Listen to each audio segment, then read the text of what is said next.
नमस्कार, दीप्स किचन मराठीमध्ये मी दीपाली आपलं मनापासून स्वागत करते। चला तर मग आजच्या आपल्या रेसिपीला सुरुवात करूया। सोया पुलाव करण्यासाठी मी इथे 2 कप बासमती राईस घेतलेला आहे आणि तो 3 ते 4 पाण्याने स्वच्छ धुवून 20 मिनिटं पाण्यामध्ये भिजत ठेवलेला आहे। 1 कप मी सोया चंक्स घेतलेले आहे। 2 मीडियम साइजचे कांदे उभे काप देऊन कट करून घेतले। एक मीडियम साइजचा बटाटा कट करून घेतलेला आहे। थोडं गाजर घेतले कट करून। अर्धा चमचा हळद, 1 चमचा बिर्याणी मसाला, 1 चमचा लाल तिखट, 1 चमचा आलं लसणाची पेस्ट, थोडी कोथिंबीर घेतली बारीक चिरून, 1 चमचा साजूक तूप आणि आपल्याला तेलही लागणार आहे, चवीनुसार मीठ, 1 मीडियम साइजचा टोमॅटो कट करून घेतलाय, अर्धी वाटी दही घेतलेला आहे आणि खडे मसाल्यामध्ये 1 चमचा जिरे, 4 लवंगा, 1 मसाला विलायची, 1 चक्रफूल, 5 ते 6 काळी मिरी, 1 दालचिनीचा तुकडा आणि 2 तमालपत्र, 1 हिरवी मिरची घेतली। आता सगळ्यात आधी मी पाणी गरम करून घेते। आपल्याला सोया चंक्स भिजत ठेवायचे। मी पाणी गरम करून घेतलेलं आहे, त्यामध्ये सोया चंक्स घालते। आता हे सोया चंक्स मी 10 मिनिटं गरम पाण्यामध्ये भिजत ठेवणार आहे। 10 मिनिटं झालेली आहे, सोया चंक्स भिजलेले आहेत। आता आपण यामधलं पाणी काढून घेऊया। त्या पद्धतीने मी पाणी काढून घेते। आता आपण सोया चंक्स मॅरिनेट करून घेऊया। मी दही घालते, दह्यामुळे खूप छान टेस्ट येते। त्यातच हळद घालायची, थोडी हळद घातली, थोडी शिल्लक ठेवली आणि लाल तिखट घातले अर्धा चमचा आणि अगदी थोडं मीठ घातले। हे सगळं व्यवस्थित मिक्स करून घेऊया। मी गॅसवर कुकर ठेवलाय। कुकरमध्ये 1 मोठा चमचा तेल घातले आणि 1 चमचा साजूक तूप घालायचे आपल्याला। तेल तूप गरम झाले, त्यामध्ये खडे मसाले आणि मिरची घालते। हे मी थोडंसं परतून घेते। आता आपण यामध्ये कांदा घालूया आणि कांद्याला थोडा लाल रंग येईपर्यंत आपल्याला परतून घ्यायचे। कांदा मी व्यवस्थित परतून घेतलेला आहे, कांद्याचा रंग चेंज झालाय।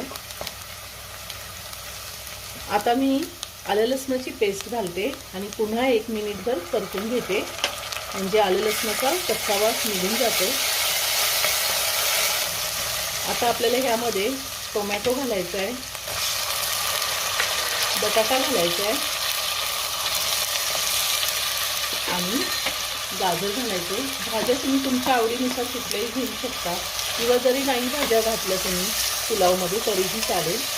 आता 1 मिनिटभर मी पुन्हा परतून घेते।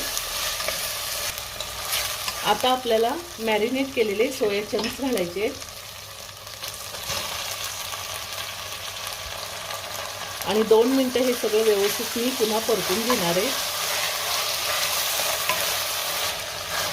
मी 2 मिनिटं सोया चंक्स व्यवस्थित परतून घेतलेले आहे। आता आपण पावडर मसाले घालूया। हळद,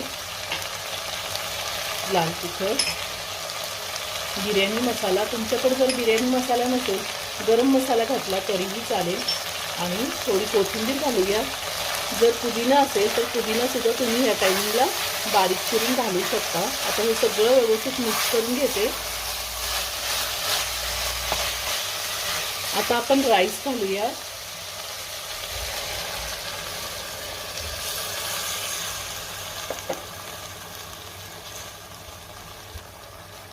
आता राईस सुद्धा मी 2 मिनिटं हलक्या हाताने परतून घेणार आहे। आपण भिजवून घेतलेला आहे, त्यामुळे हलक्या हाताने परतून घ्यायचा आहे। 2 मिनिटं मी राईस व्यवस्थित परतून घेतलेला आहे। आता आपल्याला यामध्ये गरम पाणी घालायचे। मी 2 कप बासमती राईस घेतला होता, त्यासाठी 3 कप गरम पाणी करून घेतलेलं आहे।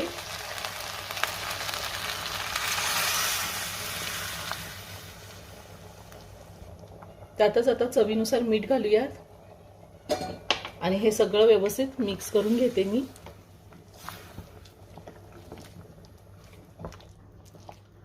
मीठ घातल्यावर मी सगळं व्यवस्थित मिक्स करून घेतलेलं आहे। आता कुकरचं झाकण लावून कुकरच्या मी 2 शिट्ट्या होऊन देणार आहे। गॅसची फ्लेम मी मीडियमवर ठेवलेली आहे। कुकरच्या 2 शिट्ट्या झाल्यात, कुकरचं प्रेशर पूर्ण निघून गेलेलं आहे। आता मी झाकण काढते। वरतून थोडी कोथिंबीर घालायची आहे. आपला सोया पुलाव तयार करून झालेला आहे. खूप छान झालाय, मस्त झालाय. आता मी हा पुलाव ताटामध्ये काढून घेते. खूप छान झालाय, खूप छान सुगंध येतोय. तयार झाला सोया पुलाव. खूप छान झालाय. अगदी साध्या सोप्या पद्धतीने होतो. व्हिडिओ जर आवडला तर व्हिडिओला लाईक आणि शेअर करायला विसरू नका. रेसिपी आवडली असेल तर कमेंट करून नक्की कळवा. पुन्हा भेटूया अशाच एका छानशा साध्या आणि सोप्या रेसिपी बरोबर. धन्यवाद.